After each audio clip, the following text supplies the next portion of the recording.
جزاک اللہ خیر. نہیں شیخ خیر ہے، چلا آپ کرسی لیں. جی تو کیا دوبارہ سوال پوچھ. سوال یہ ہے جیسے ہمارے پاس مسجد تھوڑی دور بھی ہے، کپیل ہمارا یا کوئی مدیر ہم سے کہے کہ بھائی نماز یہیں پڑھ لو، جانے کی ضرورت نہیں ہو، تو ہمیں مسجد جانے کا ثواب زیادہ ہے وہاں پر وہاں نماز پڑھنے کا. وہ کہے دو بندے یہیں دو نماز اپنے جماعت بنا کے یہیں پڑھ لو نماز، تو ثواب وہیں پڑھنے کا زیادہ ہے مسجد میں جا کے ثواب زیادہ ہے؟ ثواب تو مسجد ہی میں جا کر جماعت کے ساتھ ادا کرنے کا زیادہ ہے، لیکن اگر آپ کو وہ بالکل جانے کی اجازت ہی نہیں دے رہا پھر آپ اس میں مکلف نہیں ہیں. باقی زیادہ ثواب اور افضل تو یہ ہے کہ آپ مسجد میں جا کر جماعت کے ساتھ نماز ادا کریں. کوئی اور سوال ہے کسی بھائی؟ میرا سوال ہے، آپ نے بولا تھا صدقے کے بارے میں، لوگ یہ کہتے ہیں صدقہ وہ بھی صدقہ ہے جو ختم 40واں 20واں کرتے ہیں وہ صدقہ بنتا ہے. یہ بھی صدقہ ہے. بھائی کا سوال یہ ہے کہ جو لوگ کسی میت کی وفات کے بعد 20واں 7واں 10واں کرتے ہیں وہ بھی صدقہ ہے. بھئی ہمارا تو کتاب و سنت کی روشنی میں یہ موقف ہے کہ مرنے والے کی طرف سے اگر کوئی شخص مالی صدقہ کرنا چاہتا ہے تو وہ کر سکتا ہے، بالخصوص والدین کی طرف سے تو واضح طور پہ نص موجود ہے. اس میں کوئی اختلاف نہیں کہ اگر کوئی شخص اپنے باپ کی طرف سے یا ماں کی طرف سے کوئی چیز صدقہ کرنا چاہتا ہے، مالی صدقہ کرنا چاہتا ہے، جانور ذبح کرنا چاہتا ہے، پیسے دینا چاہتا ہے، سوٹ لے کے دینا چاہتا ہے، سردی کے کپڑے لے کے دینا چاہتا ہے، کھانا کھلانا چاہتا ہے، تو یہ اللہ کے رسول کی سنت ہے. صحیح بخاری کی حدیث ہے، ایک شخص نے کہا کہ ان امی افتلتت نفسها، میری ماں کا سانس اٹک گیا تھا جب وہ فوت ہونے لگی، وکانت تريد ان تتصدق، وہ صدقہ کرنا چاہتی تھی لیکن کر نہیں سکی. افاتصدق عنها، تو کیا میں اپنی ماں کی طرف سے صدقہ کروں؟ تو آپ نے فرمایا نعم، ہاں تو اپنی ماں کی طرف سے صدقہ کر. ماں اور باپ کی طرف سے کوئی شخص نلکا لگوائے، مسجد بنوائے، قرآن لے کے دے، پنکھا لگوا دے، ہیٹر لگا دے مسجد میں، کلین لے کے دے، یتیم کو دے، کسی بیوہ کو دے، کسی بیوہ کو 1 مہینے کا راشن دے، 1 سال کا راشن دے اپنے ماں کی طرف سے، تو وہ لے کے دے سکتا ہے. اور اس کا اجر بیٹے کو بھی ملے گا اور باپ کو بھی ملے گا. بیٹے کو اس لیے تو اپنے والدین کے ساتھ نیکی کر رہا ہے اور اس کا بھی اللہ کے ہاں سے اجر ملے گا اور ماں کو بھی ملے گا. صرف اختلاف اس بات میں ہے کہ لوگوں کو جمع کرنا، 7ویں دن کرنا یا 10ویں دن کرنا یا 40ویں دن کرنا، یہ دن اللہ کے رسول نے مقرر نہیں کیے.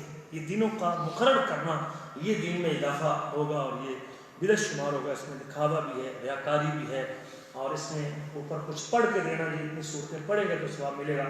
یہ اللہ کے رسول سے ثابت نہیں ہے، کیونکہ میرے آپ کے نبی صلی اللہ علیہ وسلم سے یہ چیز ثابت نہیں ہے. ہم اس لیے بھائی اس سے اختلاف کرتے ہیں کہ یہ دن مقرر کر کے تیسرا بھی اگر کوئی دوسرے دن کرے، 10ویں دن کرے، کوئی سال بعد کرے، کوئی 2 سال بعد کرے، کوئی 50 دن بعد کرے، لیکن اس کے لیے لوگوں کو جمع کرنا، برادری کو اکٹھا کرنا، یہ سنت نہیں، یہ اللہ کے رسول کے زمانے میں نہیں تھا. لیکن اگر کوئی شخص ایک دن جب بھی وہ نیت کر لے گا کہ میں 100 ریال یا 500 ریال بھیج رہا ہوں کہ میری ماں کی طرف سے قرآن جی لا کے دے دو یا نلکا لگوا دو شراہے میں، جب وہ پیسے دے دے گا تو اس کو اجر کتنا ہو جائے گا؟ شروع ہو جائے گا. ہم اگر کسی فقیر کو بھی 5 کا نوٹ، 10 کا نوٹ یا 1 ریال کا نوٹ دیتے ہیں تو کبھی اس کے اوپر کچھ پڑھ کے دیتے ہیں؟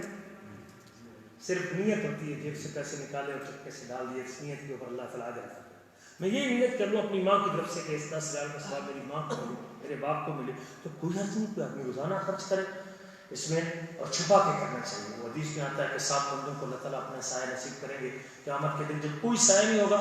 ان میں سے ایک وہ شخص بھی ہوگا جو دائیں ہاتھ سے خرچ کرتا ہے اور بائیں کو پتہ نہیں چلتا. بس صرف اختلاف اس چیز میں ہے کہ لوگوں کو جمع کرنا.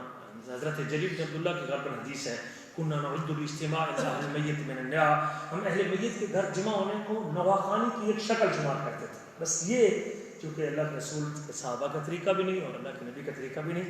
باقی اگر کوئی شخص دن کو کرے، رات کو کرے، جتنا چھپا کے کرے گا اتنا زیادہ. لیکن اگر میں تیسرے دن اس لیے کرتا ہوں کہ لوگ کیا کہیں گے، انہوں نے اپنی ماں کے مرنے کے بعد دیکھ نہیں پکائی ہے، کوئی خرچ نہیں کیا ہے، تو میں اللہ کے لیے نہیں کہہ رہا.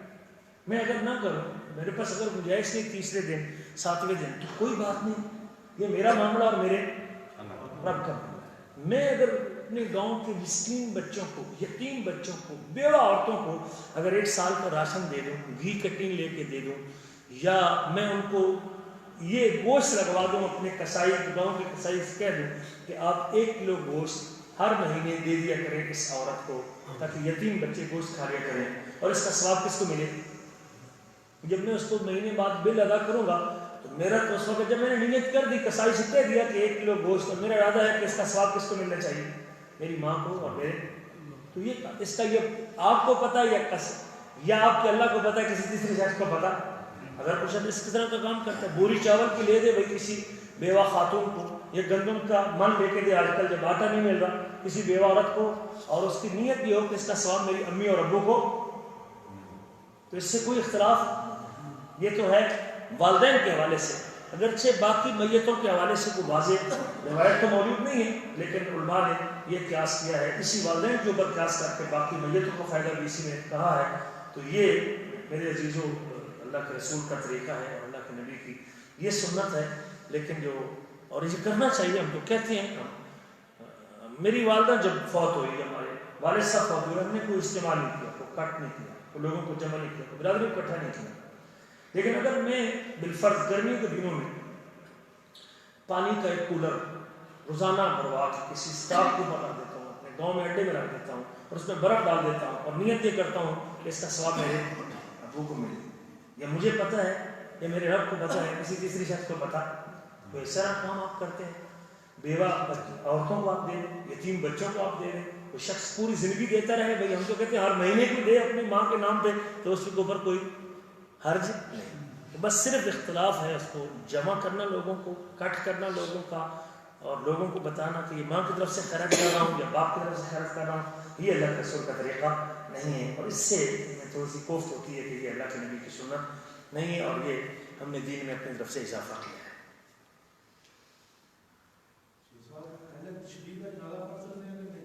اللہ عالم، میرے علم کے مطابق اگر کوئی شخص یہ اہل تشیع کا عقیدہ ہے، وہ عقیدہ بالکل سنت سے ٹکراتا ہے، یا علی مدد کو شخص کہتا ہے کہ حضرت علی اب بھی مدد کو آ سکتے ہیں اور ہماری مدد کر سکتے ہیں، حضرت حسین رضی اللہ تعالیٰ عنہ ان کی محبت ہماری ایمان کا حصہ ہے، حضرت علی کو چوتھا خلیفہ مانتے ہیں، ہم نبی کریم صلی اللہ علیہ وسلم کا داماد مانتے ہیں، ہم جنتی چوتھے نمبر کا جنتی مانتے ہیں، ان کی محبت کو ایمان کا حصہ مانتے ہیں، حضرت حسین نواسہ رسول مانتے ہیں، جنت کے نوجوانوں کا سردار مانتے ہیں، فاطمہ الزہرا کو جنت کی خواتین کی سردار مانتے ہیں، ان کی محبت کو ایمان کا حصہ مانتے ہیں.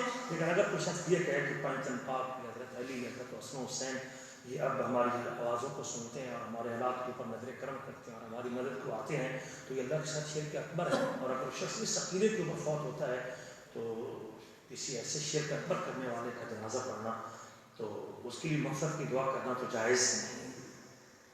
اللہ نے اپنے نبی ابراہیم کو اپنے باپ کے لیے مغفرت کی دعا کرنے کی اجازت نہیں دی. اور وہ شخص جو میرے حبیب نے کہا کہ ابو بکر فی الجنہ، عمر فی الجنہ، عثمان فی الجنہ، اور جو شخص ابو بکر کو عمر کو کہے گا کہ خمینی جب ایک وقت آئے گا تو مہدی آئے گا، وہ ابو بکر عمر کو قبر سے نکالے گا اور ان کو کوڑے مارے گا. میری ماں امی عائشہ جس کو اللہ نے کہا النبی اولی بالمؤمنین وازواجہ امہاتہم، نبی کی شخصیت، نبی کریم کی شخصیت، نبی کریم کی ذات گرامی مومنوں کو ان کی جانوں سے بھی زیادہ عزیز ہے، اور نبی کی بیویاں مومنی کی مائیں. ایک جو بھی آپ کے عدد میں آ چکی ہیں، قرآن نے کہہ دیا کہ وہ مومنوں کی ماں. وہ عائشہ بھی ہے، حفصہ بھی ہے، خدیجہ بھی ہے، سودا بھی ہے، زینب بہن بھی ہے، دونوں زینب بھی ہیں، ساری بیوی مومنوں کی ماں ہے. اگر کوئی شخص یہ کہے کہ عائشہ کو امریکن مین تھی کہ حضرت جبریل کو نبی کریم کو اس کی تصویر دکھانی پڑی، تو عائشہ کی ایمان میں شک ہے، اور یہ کہے کہ عائشہ کافرہ عورت تھی، نعوذ باللہ من ذالک، تو آپ اس کے لیے مغفرت کی دعا. میری ماں کو کوئی شخص کہے کہ وہ کافرہ خاتون تھی، آپ اس کے جنازے میں شریک ہوں تو اس کی مغفرت کی دعا کریں، تو پھر میری ماں سے زیادہ میری ماں امی عائشہ ہے، اور اما حفصہ میری سکی ماں سے بھی زیادہ میری ماں ہے. اور کوئی شخص ان کے ایمان میں شک کرے نعوذ باللہ من ذالک، تو پھر ایسے شخص کے لیے مغفرت کی دعا کرنا جو اللہ کے رسول کا منکر ہے. آپ نے کہا 10 بندے جنتی ہیں، ان میں سے پہلے نمبر ابو بکر کا، دوسرا عمر کا، تیسرا عثمان کا ہے. وہ شخص نبی کا بھی منکر ہے جو ابو بکر عمر عثمان کے ایمان میں شک کرتا ہے. وہ شخص قرآن کا منکر ہے جو عائشہ اور حفصہ کو اپنی ماں نہیں سمجھتا اور نبی کی بیوی نہیں سمجھتا. وہ شخص قرآن کا بھی منکر ہے. وہ شخص حضرت علی کے بھی اس عقیدے کا منکر ہے جو علی، ابو بکر و عمر کا پورا احترام کرتے تھے اور ان کے زمانے میں قاضی کو عہدے کے اوپر فائز. لہذا ایسے آدمی کا جس کا یہ عقیدہ ہو، اور ہمارے بنیادی عقیدہ ہے صحابہ کی محبت اور اہل بیت کی محبت، یہ ہمارے ایمان کا مسئلہ ہے، اور جو شخص ان کی تنقید کرتا ہے اور ان کو ایمان میں شک کرتا ہے، ہم ان کے لیے مغفرت کی دعا کرنے کو تیار ہیں۔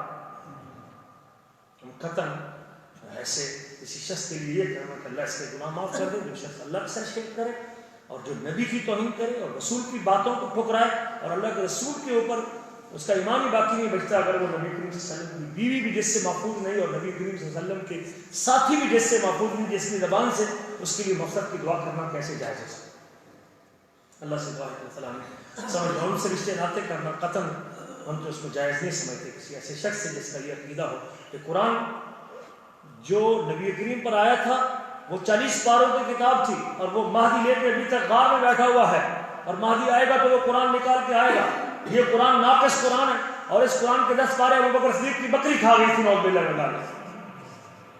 تو کیا ایسے شخص کے لیے ہم مغفرت کی دعا کر سکتے ہیں؟ اس کا معنی ہے کہ ابھی تک ہم ناقص قرآن پہ عمل کر رہے ہیں۔ کہتے ہیں وہ کتاب جو ہے نا جو مہدی لے کے آئے گا اس کی 18,000 آیتیں ہیں اور اس قرآن کی تو 6,600 اور کچھ آیتیں ہیں۔ تو ایسے شخص کے لیے آپ کیسے کہہ سکتے ہیں اور اس سے کیسے رشتہ ناطہ قائم کرتے ہیں؟ اس کی بیٹی کیسے لے سکتے ہیں اور اس کو بیٹی کیسے دے سکتے ہیں؟ ہمارا ایمان تو قطعاً اس کی اجازت نہیں دیتا۔ اللہ سے دعا ہے کہ اللہ تعالیٰ ہمیں سمجھنے کے بعد عمل کرنے کی توفیق دے۔